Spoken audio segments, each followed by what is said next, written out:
বন্ধুরা, আজকে তোমাদেরকে আমি করে দেখাবো এগ চিকেন চাউমিন।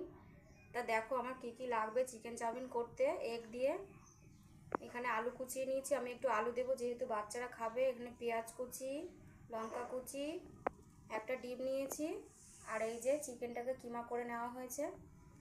আর এখানে আমি চাউমিনটা সিদ্ধ করে নিয়েছি। তা দেখো আমি চাউমিনের মশলা পাইনি, এর জন্য একটা ম্যাগির মশলা আমি ব্যবহার করবো এতে। আর এই যে কড়াইতে আমি তেল দিয়ে দিয়েছি। তা চলো আগে চিকেনটা আর ডিমটা আলাদা আলাদা করে ভাজা করে নেই, তারপরে দেখাচ্ছি কিভাবে আমি করবো আজকের এগ চিকেন চাউমিন। তা দেখতে থাকো বন্ধুরা। ওই যে ডিমটা আমি ভেজে নিচ্ছি একটু নুন দিয়ে, একটু লবণ দিয়ে ডিমটাকে আমি একটু ভেজে নেব হালকা করে, বেশি ভাজবো না। এইভাবে আমি চিকেনটাকেও সুন্দর করে একটু লাল লাল করে ভেজে নেব।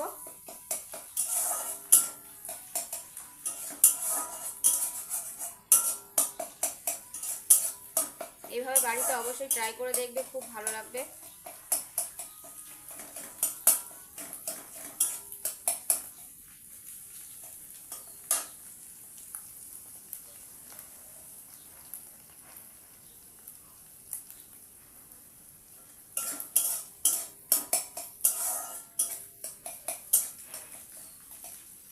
এই যে ডিমটা আমি ভেজে নিয়েছি, আর এদিকে চিকেনটাও আমি হালকা করে ভেজে নেবো লাল লাল করে। আর এই রেসিপিটা সম্পূর্ণ আমি রিফাইন তেলে করছি, সাদা তেলে, যেহেতু বাচ্চারা খাবে সর্ষের তেল দিলে একটু অসুবিধা হতে পারে। তো তোমরা চাইলে অবশ্যই সর্ষের তেলেও করতে পারো। তো চলো চিকেনটা আগে ভেজে নিই। দেখো এই যে ডিম আর চিকেনটা আমি ভেজে নিয়েছি আলাদা আলাদা করে। আর আমি কড়াইতে তেল দিয়ে দিয়েছি, এই তেলেই আমি এখন এই আলু, পেঁয়াজ আর লঙ্কাটা ভাজা করে নেব সুন্দর করে।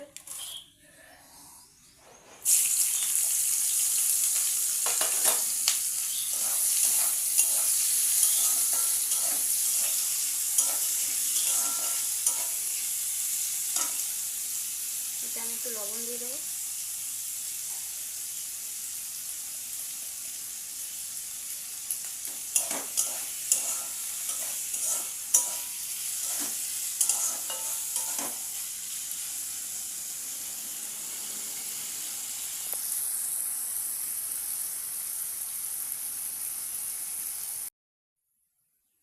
তো দেখো এই যে আলুটা ভাজা হয়ে গেছে, এর মধ্যে আমি এখন চাউমিনটা দিয়ে দেবো।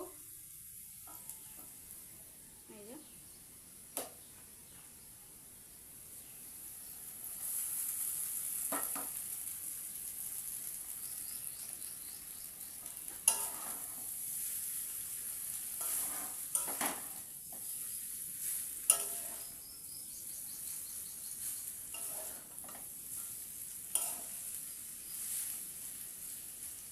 এতে আমি একে একে মশলা দিয়ে দেবো, একটু গোলমরিচের গুঁড়ো দেবো,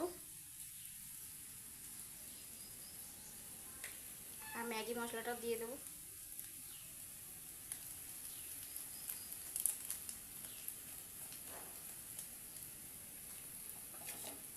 এই যে